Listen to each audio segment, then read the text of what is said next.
what we do is we use the distinction between knowledge, because the people I say, cliches are cliches, and many times because they're not true, but not always. And I take issue with a few of them, and then one of them is knowledge is power. And I just did a 2-minute little clip on this a couple of weeks ago, and I said, and I put it right on. Knowledge is not power. Applied knowledge is power. Yeah, if you don't have it.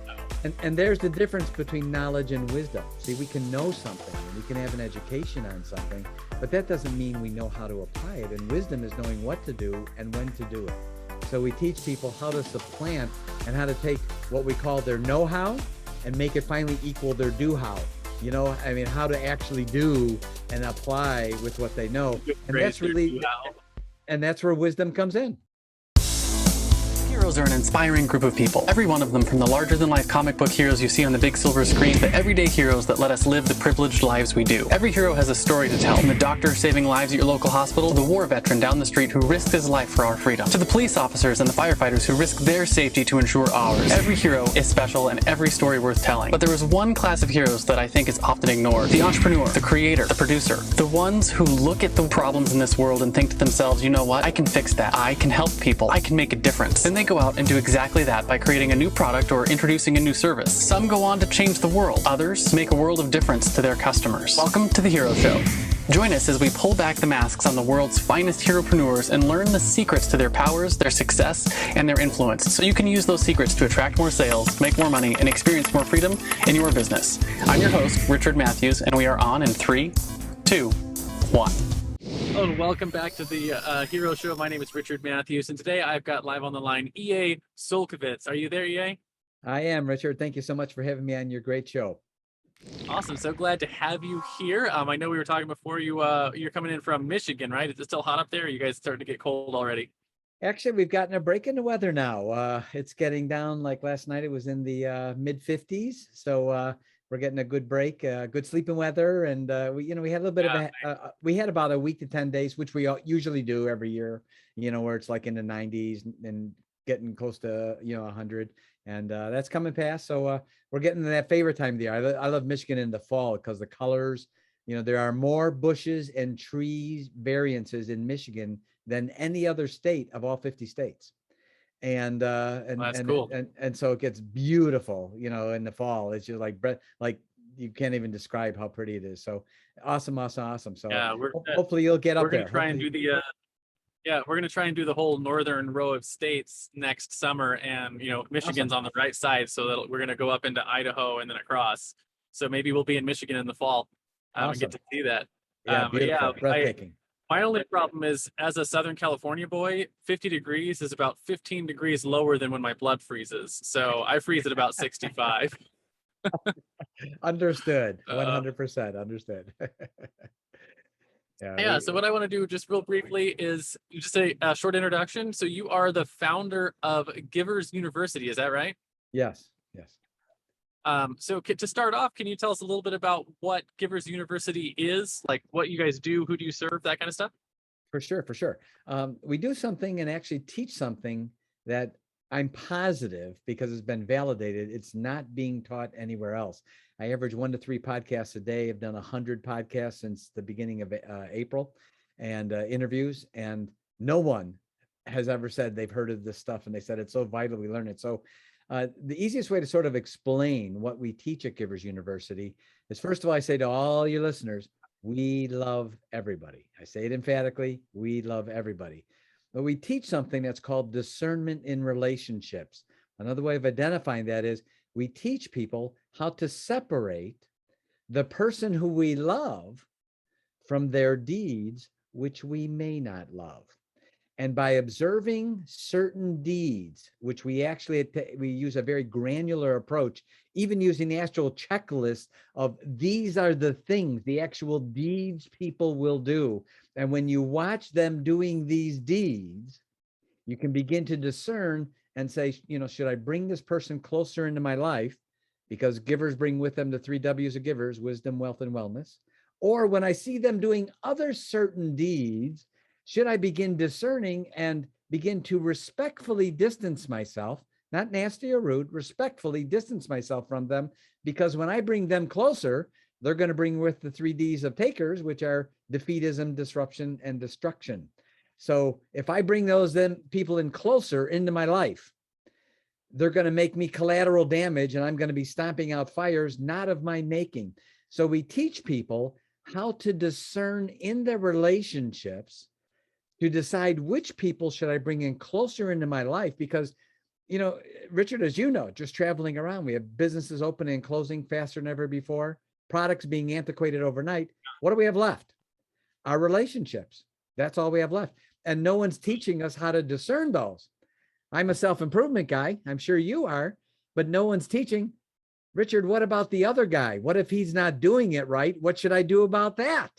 And should I bring him into my life? And next thing you know, I'm stomping out fires and my stress level goes up because no one taught me what to look for and what to discern. So that's actually what we teach at Givers University, how to discern in your relationships.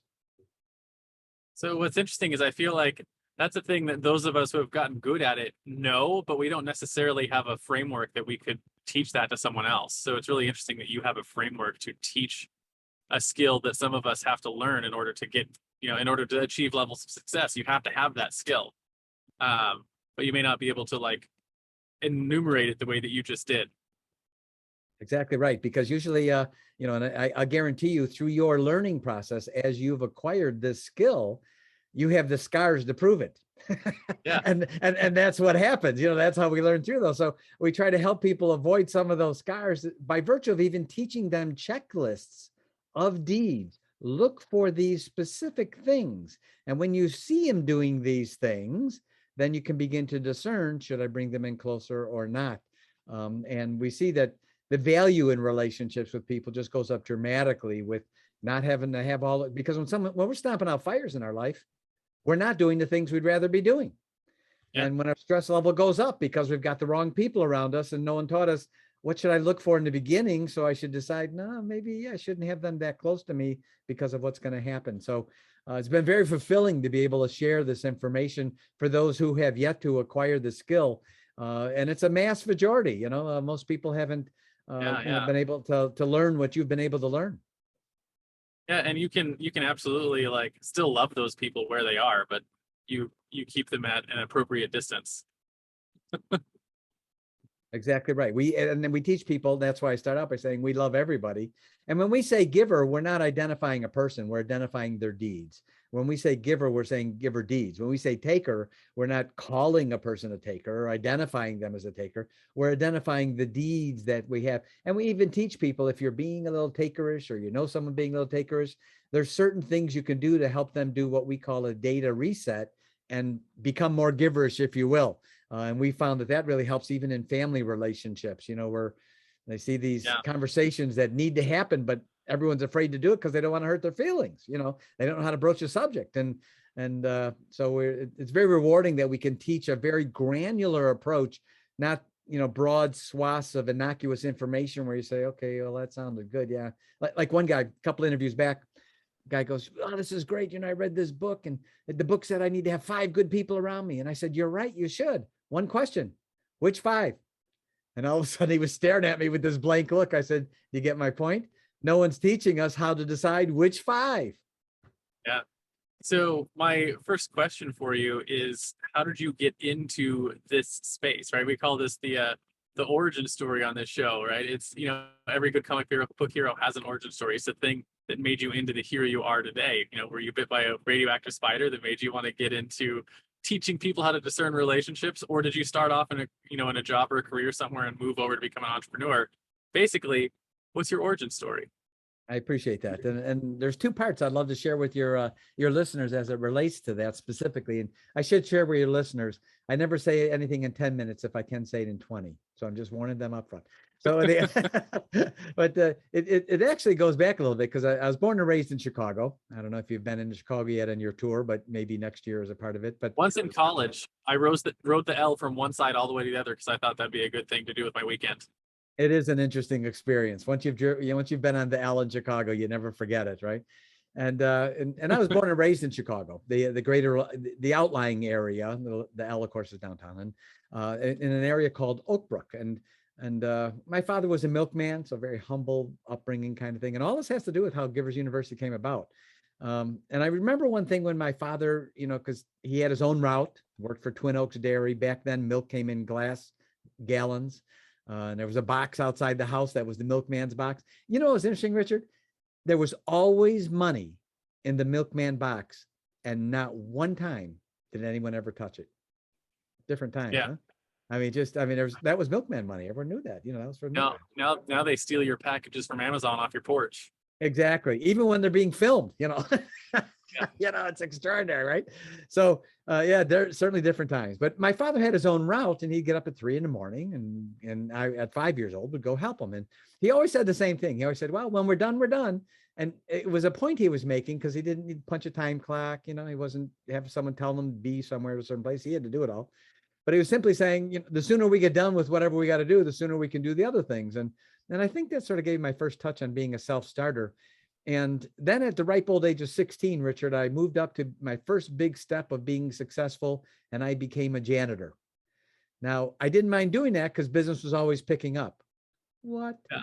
Anyway, so as a janitor at the ripe old age of 16, I had 2 extraordinary events, both of which had a direct impact on Givers University coming about.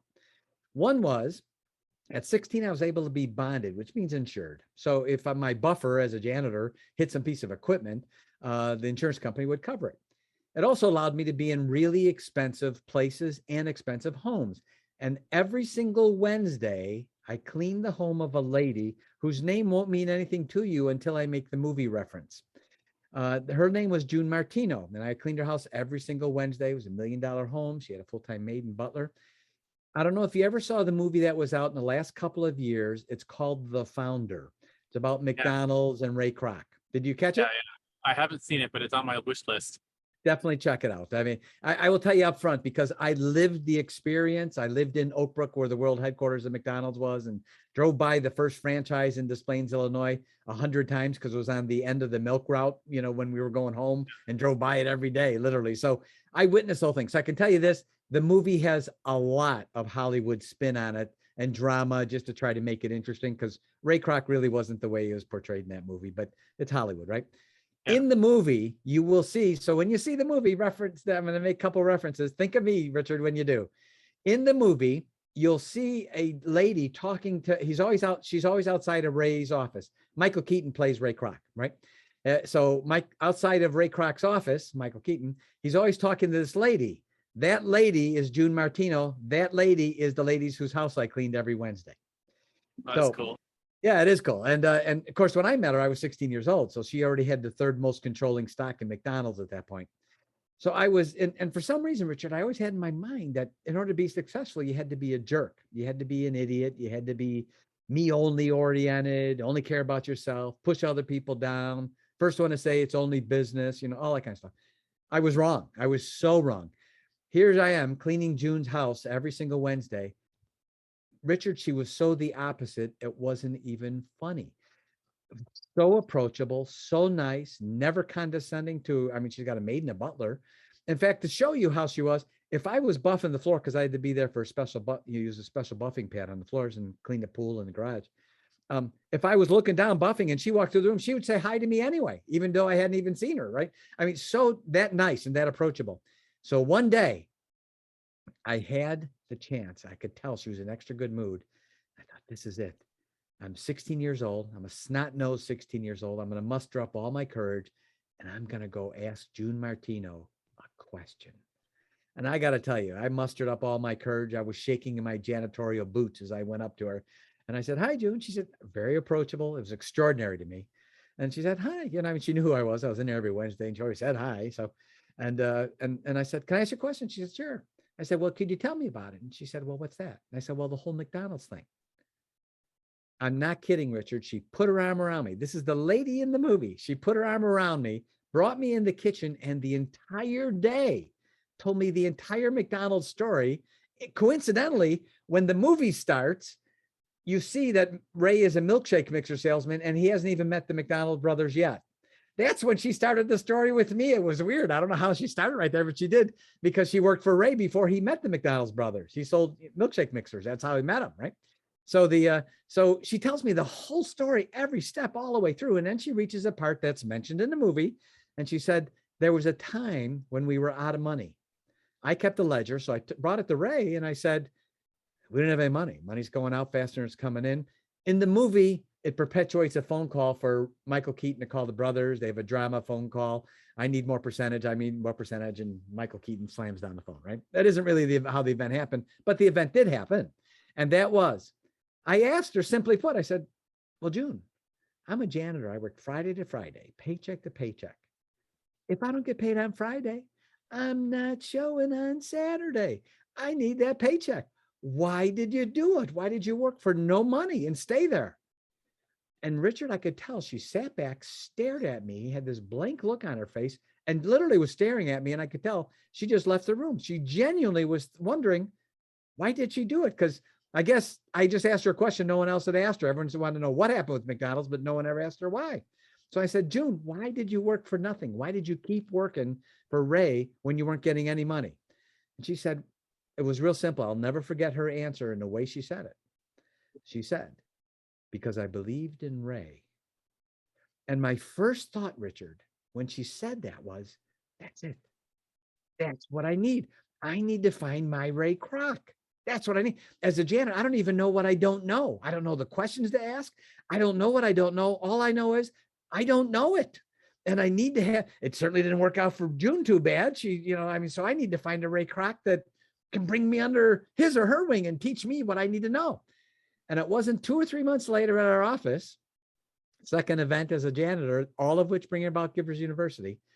We got a phone call came in at the office, and the owner, it was late at night. I'd already punched out. It was after dinner time. It was just him and I talking in the office. And he talked a few minutes on the phone, hung up the phone. He said, well, some guy's in from Detroit, and he wants to see some carpeting. He's opening a diamond store, and they need to see some carpeting for this rebuild they're doing. And I said, okay, well, sounds good. What's that got to do with me? He said, well, I need you to go. I said, Jerry, I'm not going. I've already punched out, right? Jerry was the name of the owner of the company. So watch how many times I say no. I said, Jerry, I'm not going. I already punched out. He goes, no, I need you to go. I said, Jerry, I'm not going. I'm tired. I've been cleaning all day. I'm fatigued. I'm exhausted. He said, I need you to go bid this carpet job. I said, Jerry, I'm not going to go. Third time I said no. I said, because I don't know how to estimate carpet. I don't know that. I can clean it. I can vacuum it. I can shampoo it. I said, I don't know how to bid it out. He goes, you got to go. I'll give you a measuring wheel and call me on the phone. I said, Jerry, I'm not going. 4 times I've said no now. He said, I'll tell you what, if you go, I'll give you your pick of any Saturday off you want. Now, for a janitor, that's a huge negotiation chip, because we're working with businesses that are closed, right? So on Saturday when they're closed, we're cleaning, right? So I thought, so I wanted to make sure he hadn't tricked me, and I repeated it back. Any Saturday I want off? He said, yeah, any Saturday. I said, okay. So now I've thrown samples in the back of my car, setting the stage for your listeners. I don't want to go. I've already said no 4 times. I'm tired. I'm fatigued. I've been cleaning all day. I'm getting ready to do something I've never done before, measure carpeting. So I don't want to do that. And it's nighttime. I'm tired. I want to go home. It's after dinner time already. All these reasons not to go. Little do I know, Richard, I'm getting ready to meet my Ray Kroc. The father I never had, even though I had a father. I became the son he never had, even though I had a son.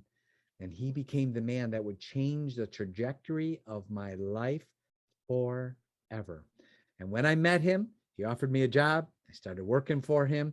That in itself is another story for another time, because it's sort of humorous on what transpired. Nonetheless, I started working for him. And then at the age of 19, that's what really was one of the most pivotal moments that brought about Givers University. Because at 19 years old, I asked him, I said, Sam, his name was Sam Robbins, my business mentor, my Ray Kroc, if you will.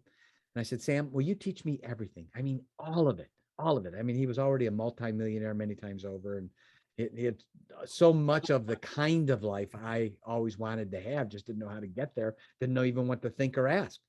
And so he said, yeah, I'll teach you. He said, but I want one thing from you. And I said, well, what's that? He said, when the time is right, and you will know that time, I want you to teach as many people as possible everything I teach you.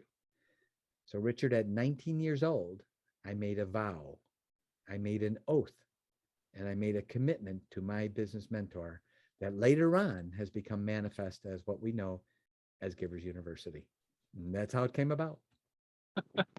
That's a really cool story for how you got here. And so my curiosity just in that is, when you started working with Sam at 19, how long was it between starting to work for him and starting your first business?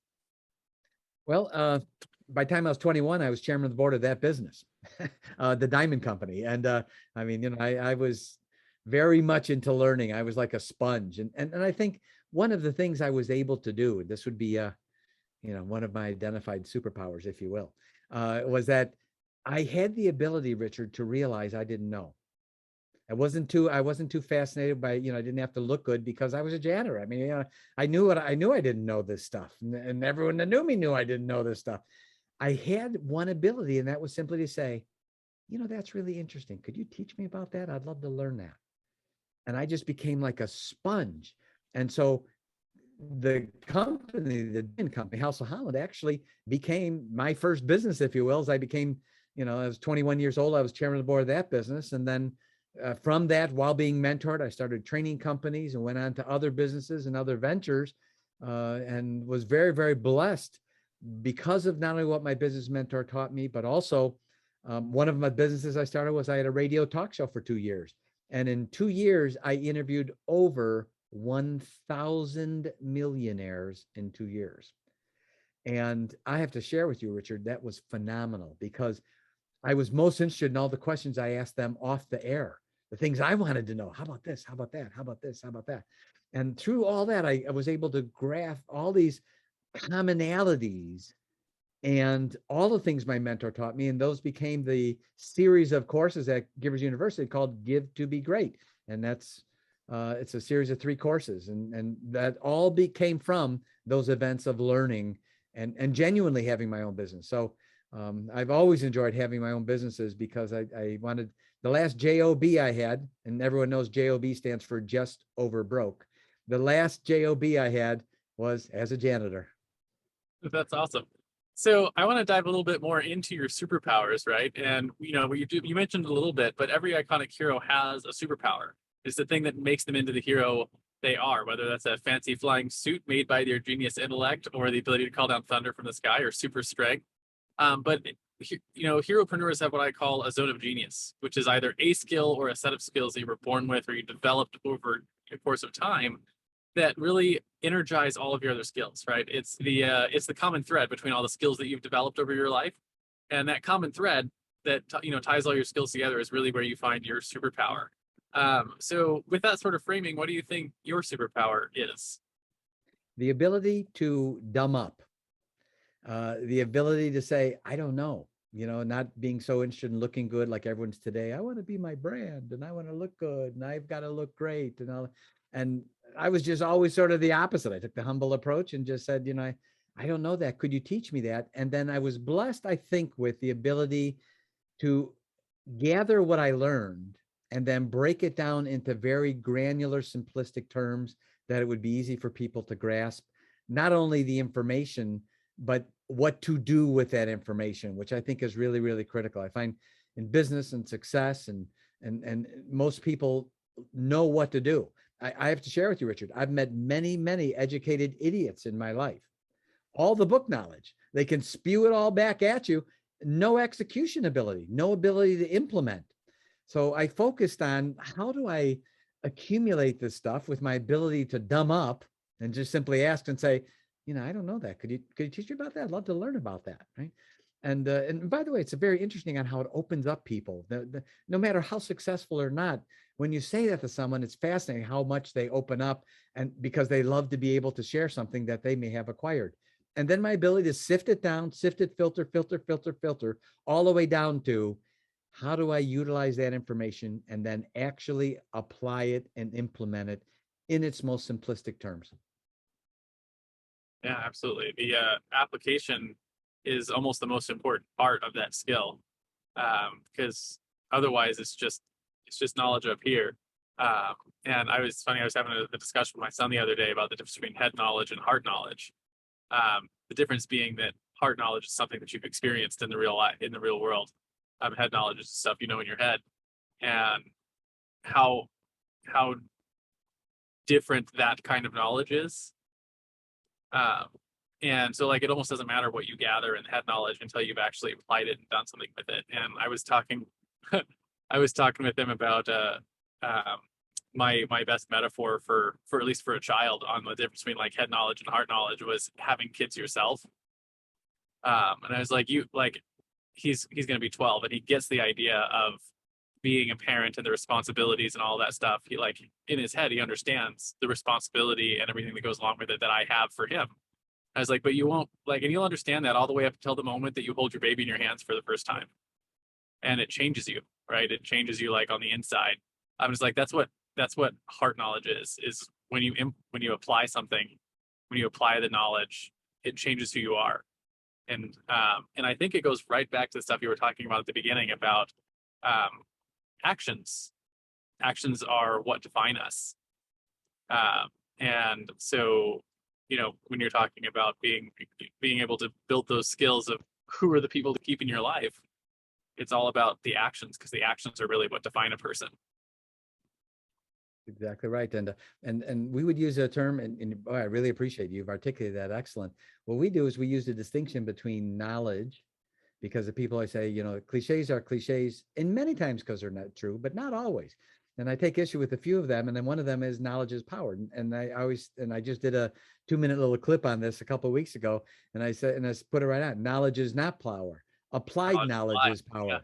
Yeah, if you don't have it. And there's the difference between knowledge and wisdom. See, we can know something and we can have an education on something, but that doesn't mean we know how to apply it. And wisdom is knowing what to do and when to do it. So we teach people how to supplant and how to take what we call their know-how and make it finally equal their do-how. You know, I mean, how to actually do and apply with what they know. And that's really, and that's where wisdom comes in. Yeah. Yeah. And wisdom is, I really like that definition of wisdom, knowing what is knowing what to do or when to do what, or when not to do what. Exactly right. Yeah. Yeah. Yeah. And it's such an important skill, right? Is like, there's like so many pieces to that. You have to get the knowledge, and then you have to wisdom to know when to use it and when not to use it.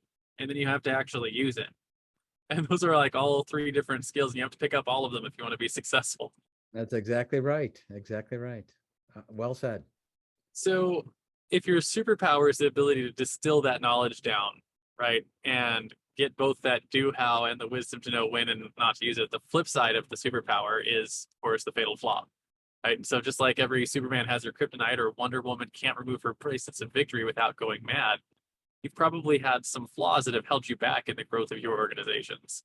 For me, I had a couple, and I still struggle with these. One of them was perfectionism, which kept me from shipping product. And I know I spent a lot of time being like, I could tweak it a little bit more, make it a little more perfect, and then never ship anything to market, which is the same as not doing anything, right? So it's a really low standard to hold yourself to. I also struggled a lot early in my entrepreneur career with lack of self-care, which mostly manifested itself in not having good boundaries with my time, not having good boundaries with my clients, and other things that led to, you know, overwhelm and other things like that. So my curiosity is, what is your fatal flaw? And I think more important than what it is how have you worked to overcome it so that you can continue to grow? I appreciate that. Thank you for sharing with me yours as well, of course. But and I would say that really, you know, we have, like, I'll give you an example. With Givers University, we have a 30-year plan in place, month by month by month, where we'll be. And one of my challenges in my life has always been patience. And not the kind that goes into a medical center. It's a different kind of patient. I mean, the kind of patient where, you know, I know we have a 30-year plan, and we have a 10-year plan to have 1 billion members worldwide with Givers University, that we've been able to teach them how to discern. And I would love to have that all done yesterday. But I know that we've got to go through the steps that are so important, step by step by step, because one step reaches us to the next one, to the next one. So the impatience of being able to rein myself back, of, you know, wanting to speed forward, full forward, knowing that really isn't the sure way, you know, potentially wanting to build the house too fast, not wanting to, build that foundation, because as high as you want to go, you've got to be willing to go that deep down into the ground. Otherwise, it's never going to last. And to build that solid foundation over time. So I rein myself back on a regular basis, if you will, and think about, we need to follow the plan that's set forth step by step in order to give the concrete time to cure, in order to have the foundation in place so that what we do can outlive everything and outlive any one of us that are participating in it. So how do you work on that? Because I know that it's a struggle that a lot of entrepreneurs have, is living in the future. And it's important to know where you're going, but you can't like set up camp there, right? You have to be here where you're at now. So how do you do that yourself as the leader of your organization? Regimentation. I certainly would be the guy that, if someone says, well, you need to take up a hobby. And I do have hobbies. I love flying. I'm a commercial pilot and those kinds of things. But from an analogy standpoint, I would be the guy where they say, you know what, you need to take up flying, or you need to take up a hobby. And I'd say, well, maybe I'll go painting. And the next morning I would finish 30 pictures and say, okay, now what? It would now I got my hobby, right? So I discipline and regimentation is really my key. I get up first thing in the morning. My favorite book is the Bible, and every single morning, every year I read the Bible cover to cover, from the very beginning to the very end of the book. Every single year I read it cover to cover. And also, by the way, there's a lot of lessons in patience in there. That's for sure. Yeah, that's true. So with the regimentation and doing that, one of the things that I see get talked about a lot is how important your routine is. And one of the things I think people mistake is that someone else's routine, whatever they're doing, their successful person over there has this routine, that if I copy that routine, it'll work for me. And I feel like that's a flaw in people's thinking. And I'm curious what your thoughts are on how you develop your own regimen or your own routine that'll work for you, and not just copying other people's routines. My response would be that the regiment that we have and self-select is based on what our ultimate objectives are. We know that we're going to have adversities in our life. That's very, very important. One of the things my business mentor taught me was get rid of the F-bomb in your life. Get rid of the word F-bomb, which is failure. He says, supplant the word failure with temporary defeat, because failure makes it sound too eternal. Temporary defeat frames it properly. So he said, so by having our objective in place, by having, and it's so cliche to talk about goals and plans, and everyone's almost cliche, I should say, because people say, but they don't realize how important that really is, and it's become almost trite, and it's unfortunate because those daily objectives and daily plans are what we have in our 30-year objective, even with Givers University. So our ultimate objective ends up really sort of it defines what is our daily tasks and what are our daily routines and regiments that we need to do, broken down every day, that will ultimately get us to where our destination is. If we don't know where it's at, a lot of times I use flying examples because I'm a commercial pilot. And one of the things that I share with people, what pilot would ever take off and not know his destination airport? You'd be spend a lot of time in the air or just flying around if you didn't know where you were going to end up. So and you notice before the plane takes off, the pilot knows where he wants to land. Yeah. And then the course is pretty well laid out. He knows this is the course. You take these vectors, you take these GPS. I mean, this is what you do. And so many times people don't do that. And as a part of that regiment, the regiment is a regiment that sort of becomes, I shouldn't say sort of, it becomes since our lives become self-fulfilling prophecies. One of the things my business mentor mentioned to me, don't worry about the answers. He says, everyone's fascinated with the answers. I got to find the answer. What's the answer? Wrong. He says, it's backwards. He said, don't worry about the answers. They're omnipresent. They're always there. There always will be there. Focus on asking the right question. He said, when we focus on asking the right question, we'll get the right answer because our lives are self-fulfilling prophecies. If we know that is true, and we know where our destination is, where we're going, that daily regiment becomes very, very clear and actually self-manifests itself right in front of us. This is what I need to do Monday and Tuesday and Wednesday. That will get me all the way there. Absolutely. I really like that. And that's definitely how I try to work my life is I work backwards from where I want to get to. Whether that's a goal for traveling or a goal for like the next stage of our business, I always start with where I want to be and then work backwards. How do I get to this section and how do I get to that piece? Right. So Yes, it's yes. very effective. So my next question for you then is about your common enemy.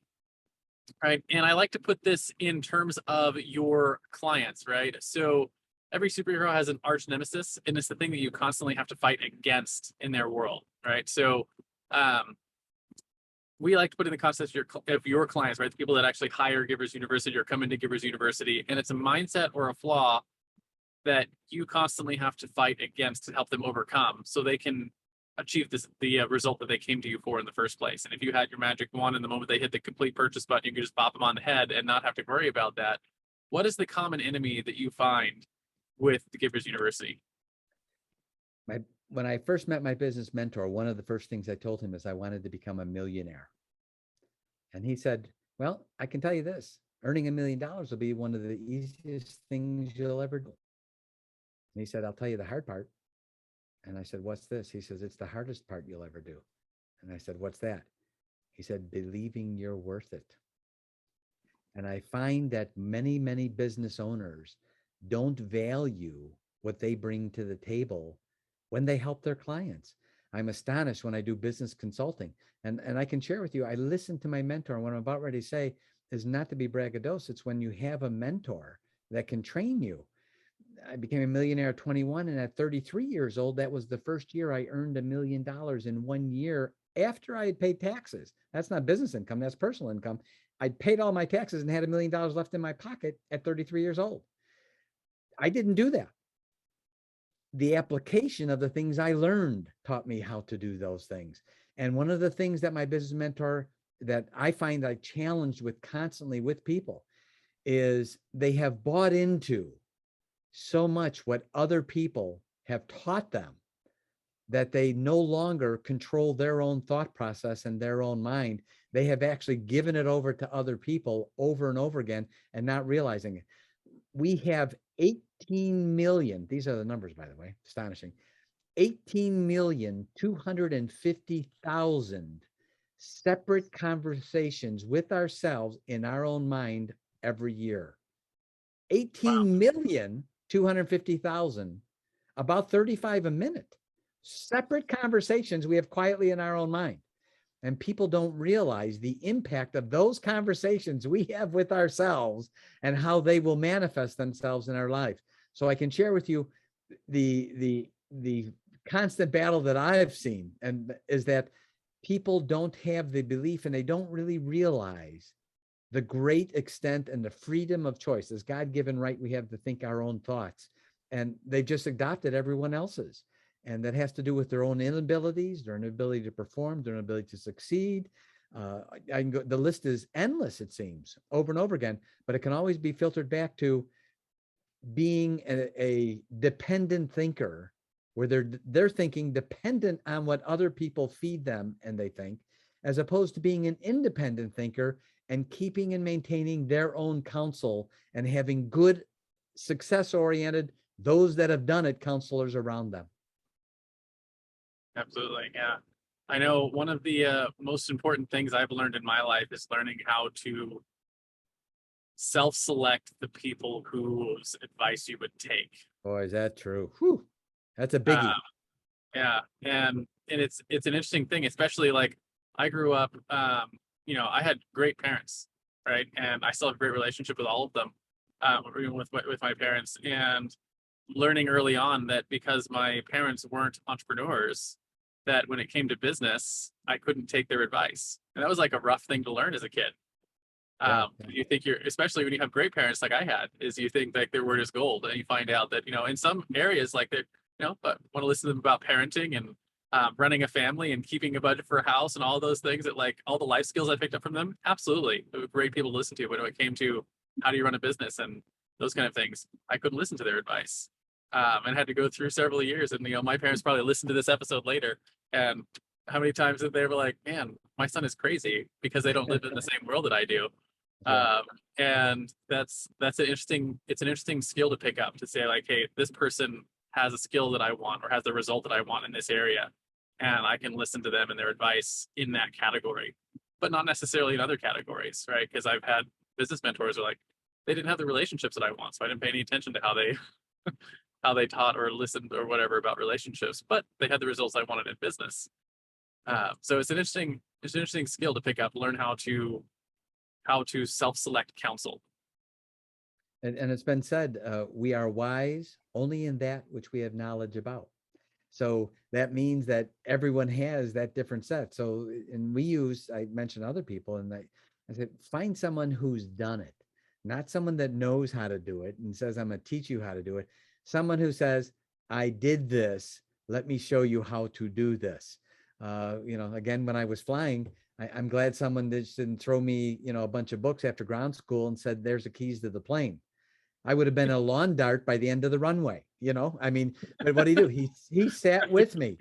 And I genuinely thought that my flight instructor thought for the first 6 months he knew me, I thought he thought my name was where the hell you going? Because that's all they ever said to me. Was where the hell you going? But you know what he did? He sat right with me. He was with me every step. And when I put my foot on the rudder in the wrong way, he corrected it with his pedals. And he taught me step by step by step all the way through. And when we can find those one or two mentors in our life that can be our co-pilot and literally get up and fly that experience, and do it with you and teach you how to do your first solo flight and teach you how to do your first cross country and there every step of the way, as opposed to just throwing a bunch of books at you and, say, here, listen to these recordings, you'll know what to do. And really that isn't the way to do it from what I've seen, so to be able to select, has that person done it before you bring them in as one of your counselors, I think is a critical question. Yeah, I call that that concept the crocodile infested river, and we're on one side of the crocodile infested river, and the promised land is on the other side of the crocodile infested river, right? Being a pilot, knowing how to fly, right? Those kind of things, whatever it is, it's on the other side of the crocodile infested river, and you have to learn how to cross that river. And your mentors, they're the ones that have the boat. They got the boat with the crocodile disintegrating lasers, and they're the captain of that boat, and they know where all the whirlpools are and where all the things are, and they can help you navigate across the crocodile infested river to get to the other side. And you have to find those people. And I just want to mention, if you absolutely on purpose, Richard, just did a tie-in to me talking about Ray Kroc in the very beginning, that was extraordinary. No. Man, this guy really knows how to tie it all together. I was talking about Ray Kroc and he's talking about crocodiles. So I was not trying to tie it into crocodile, but that is pretty funny. No, I actually use the crocodile infested river metaphor pretty regularly. It just happens to fit nicely. That's Ray Kroc. Yeah. So I want to talk about the flip side of your common enemy, right? So if your common enemy is what you fight against, then your driving force is what you fight for. Right. So just like Spider-Man fights to save New York, or Batman fights to save Gotham, or Google fights to index and categorize all the world's information, even if sometimes we don't want them to categorize all of our information. I want to know what it is that you fight for in your business, your mission, so to speak. I'm fulfilling my vow and commitment I made at the ripe old age of 19 years old. And I know that as I work every day at fulfilling that vow, because that is my driving force, that I would teach everything that I was blessed to learn at an early age. And then along with the thousand plus millionaires I was able to interview and to sift all that and to just see how it influences other people's lives and provokes thought. So my vow and my oath are clearly my driving force. Absolutely. So I want to talk then something about more practical on the show. I call this your hero's tool belt. Just like every superhero has their gadgets like web slingers or batarangs or magical hammers that they can spin around and fly with. I want to talk about the top 1 or 2 tools you couldn't live without in your business. Could be anything from your marketing tools to your communication stuff to something you use for product delivery, or your calendar, your notepad, something that or your morning routine, whatever it is that you're like, without this, I couldn't do what I do. What are your top 1, maybe 2 tools that you use every day in your business? Well, my personal ones, because I am my business. So I don't separate the two. To me, they're one and the same, because the things I do in my business are in my heart. So the two things I would need every day is my Bible, and I would need my 1 hour self-improvement every day. And my business mentor, I would actually, can I throw a third one in? You can. Okay, I'd throw a third one in, because it's the three phrases that my business mentor taught me and convinced me and almost tricked me into saying to myself every day. And I've done this for 40 years plus. So the three things that I mentioned, my three things in my tool belt, my superhero tool belt would be my Bible, my self-improvement every single day, an hour of self-improvement, bettering my best, if you will. And these three phrases are the third thing. And these are the three phrases my business mentor got me to say 40 plus years ago, and I still say them every day now. And they are as follows: I will never give up. I will keep rising up, and I will always overcome. I just wrote those down because I feel like they were they're used. I will never give up. I will keep rising up, and I will always overcome. Yeah, it's a form of, we talked earlier about conversations in your head. 218 million. It's a form of self-conversation. And if I assume you're starting your day with those, you're sort of setting the tone for the conversations that are happening in your head. And the times where we get tackled, because we're going to get tackled 1,000 times, and many more times. And each time we stand up, when we have the right mindset, we'll realize we got a first down. We're still in the game. We don't throw ourselves out of the game. So to be able to say that over and over again in the challenging times and the great times, to set the stage and to end the day, have been very, very valuable in my life. Absolutely. And it's one of those things that you have to build on those beliefs, right? That I will never give up, that I will always rise up, that I will always overcome. Each of those sort of like build on the one before it, right? Because I don't know how to say this. Never giving up is like the baseline. You never quit, but you can be in a never quit mindset and still have the I may never succeed, the overcome part, right? Where like, so, I might, I'll get up every time, but I'm going to keep getting knocked down. But the idea that I'll keep rising up and always overcome is like, there's no problem too big for me to actually like learn to be bigger than. Exactly right. And whatever we're not able to overcome ourselves through surrounding ourselves with the right people, we'll always be able to overcome that. So I like the way you articulate that, because someone could say, I'll never give up, but they're crawling. So I say, I'm never going to give up crawling. Yeah. Stand up, get up, right? Rise up and overcome, become bigger than your problems, right? Exactly right. I like all three of those, because I know in my head I use the I'll never give up a lot. But just like thinking through that, I'm like, I know sometimes I still struggle with the I'll always overcome self-talk, where I'm like, this problem seems big, right? And I know I will eventually, but I don't have that as part of my regular self-talk, because I've never really heard anyone say that. I really like that set of phrases, because they build on each other. Great. I appreciate that. And I can share with you 45, it's actually been 45 years now plus. And the impact by, like I said, 18,250,000 conversations in our own head with ourselves every single year. That's a lot of conversations that are impacting us. Absolutely. And now, a quick word from our show's sponsor. Hey there, fellow podcaster. Having a weekly audio and video show on all the major online networks that builds your brand, creates fame, and drives sales for your business doesn't have to be hard.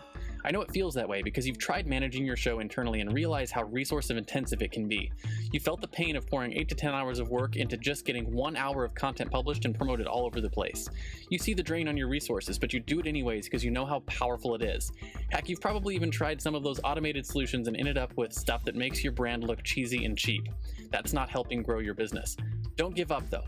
The struggle ends now. Introducing Push Button Podcasts, a done-for-you service that will help you get your show out every single week without you lifting a finger after you've pushed that stop record button. We handle everything else: uploading, editing, transcribing, writing, research, graphics, publication, and promotion, all done by real humans who know, understand, and care about your brand almost as much as you do. Empowered by our own proprietary technology, our team will let you get back to doing what you love while we handle the rest. Check us out at pushbuttonpodcast.com/hero for 10% off the lifetime of your service with us, and see the power of having an audio and video podcast growing and driving micro celebrity status and business in your niche without you having to lift more than a finger to push that stop record button. Again, that's pushbuttonpodcast.com/hero. See you there. And now, back to the Hero Show. So I want to shift and talk a little bit about your own personal heroes, right? So just like, Frodo had Gandalf, or Luke had Obi-Wan, or Robert Kiyosaki had his rich dad. Or even Spider-Man has Uncle Ben. I want to talk about some of your personal heroes. I know you mentioned your business mentor. So were they real life mentors like him, or speakers or authors, peers who are a couple of years ahead of you? And how important were they to what you have accomplished in your various businesses? I'll use the slant if we can, specifically those that I would have considered myself being mentored by. Sam Robbins certainly was my business mentor, the man that changed the trajectory of my life. He so impactful in every way, and a true mentor, by the way. There's a distinction between an expert and a coach and a mentor. An expert, as my business mentor taught me, is anyone that lives more than 50 miles away. For some reason, he said they call themselves an expert. He said, so that's an expert. And a coach can be on the sidelines and sort of teach you things. A mentor is a much more closer kind of contact, a much more, because they get into why you're thinking that way. And as he began to help me put together those burnt out wires, if you will. So certainly Sam Robbins. Another was Napoleon Hill. And even though I never met the man in my lifetime, I read, he had a course of books actually called Laws of Success, which originally I think was 12 books that later on he brought all together in one book called Laws of Success. And I read that over 30 times, cover to cover. It was many years later he did the condensation, which later on became known as Think and Grow Rich, which is really just tiny snippets of what were in those 12 courses. So the Law of Success, as even though I never met the man personally, and I had people that I just sort of met, June Martino, what a great way to teach me that people could be happy and successful, and I used to love Richard cleaning out her garage because I had to pull out the Rolls Royce to clean the garage. And, here I'm sitting in the car as a janitor. That's, 10 lifetimes of my income. And at night I would go home and drive my Rolls Canardly, which basically rolls down one hill and can hardly make it up the next. I had a Rolls Canardly. So, so here I am. I'm able to, so June was a great, influence on my life. I don't know if she, she's passed on, and I don't know if she probably never knew the influence that she had, but I think she sensed that I asked her the question, not because I wanted to get close to June. I asked her the question because I really genuinely wanted to know what happened. And I think she discerned the difference, and that I really, really wanted to know what really happened. Intriguingly so. So those are just a few of them for sure. Sam Robbins, June Martino, Napoleon Hill would be certainly three big ones in my life. That's incredible. And I really like the Rolls Can Hardly. That's funny because my first car at that age, I had it was a Geo Metro, and I always tell people it had built-in massage because when you hit 35 miles an hour, it went. So I always tell people, I was like, they're talking about their first cars, and I was like, my first car had built-in massage. Yeah, that's right. You had a real nice one. Hit that 36 miles an hour, and you were all, you're all massaged. Yeah, it was a vibrating car. At 35, yeah, that's awesome. So I want to talk then about your guiding principles, right? One of the things that makes heroes heroic is that they live by a code, right? For instance, Batman never kills his enemies. He only ever puts them in Arkham Asylum. So as we wrap up this interview, I want to talk about the top one, maybe two principles that you use every day in your life. Maybe something you wish you had learned when you started off at 19 years old. I have to say there's three again. Sorry. And they actually are with Givers University. I mentioned the courses, Give to Be Great, and the Give to Be Great course is based on 3 books or 3 courses that I wrote. And the first one is called The Giver's Mindset. The giver's mindset is different than the taker's mindset. And we actually go through and teach what is the very granular approach. How do they think differently? What are the things they do? There's actually a checklist of 25 do's, the 25 things that they do. This next guiding set of principles are what I call the giver's lifestyle. These are the 30 habits that givers have, contrasting the 30 habits that takers have. There's 30 certain things that they will do over and over and over again. And then the third would be the giver's lifelong learning. And with all 3 of those, I would say the Give to Be Great have really genuinely been the way in which I was blessed to put in book form, in course form, and in one series form to give with others the guiding principles that I found work in my life. And not only that, but 1,000 millionaires who pretty much parallel all the things I say. So I feel like you'll appreciate this because you mentioned earlier you've read scripture back to back every year for your whole life.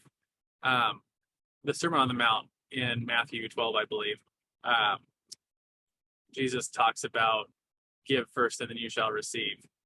And I always think people mistake that as a commandment, like thou shalt give first.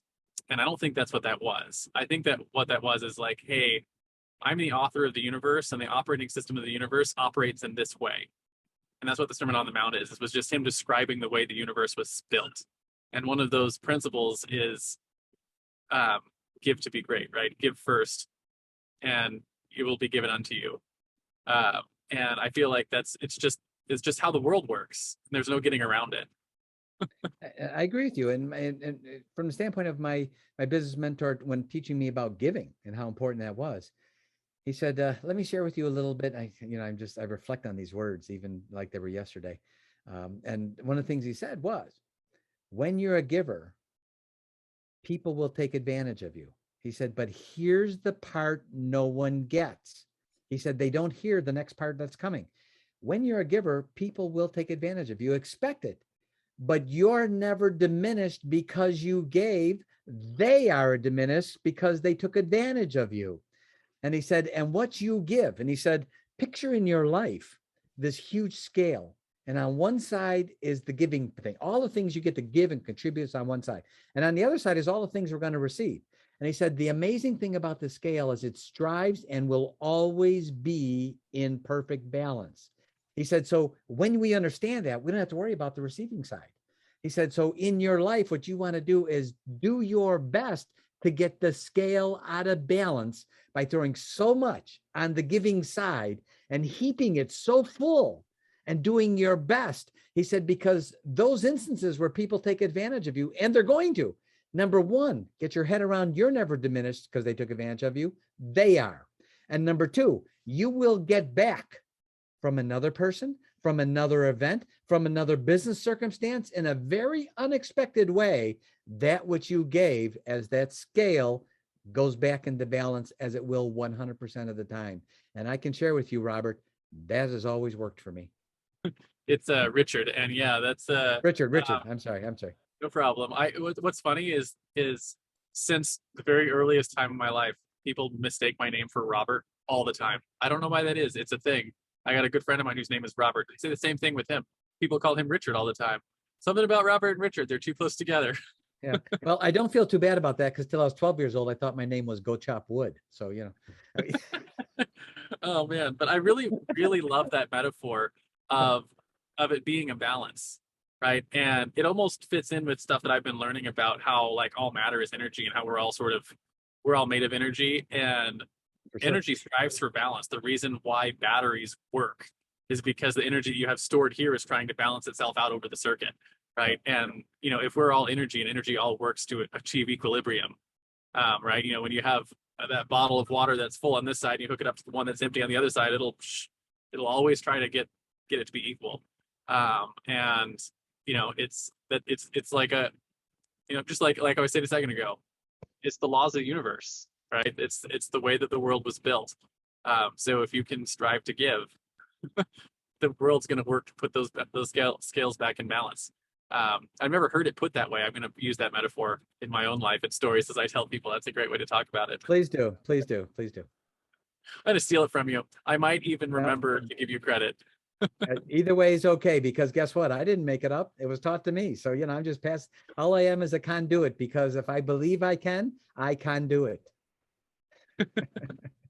Okay, so that's basically a wrap on our interview, but I do finish every interview with a simple challenge. I call this the Heroes Challenge. And I do this to hopefully help me get access to stories I wouldn't find otherwise on my own, right? So the question is simple. Do you have someone in your life or in your network that you think has a good entrepreneurial story? Who are they? First names are fine. And why do you think they should come share their story with us here on the Heroes Show?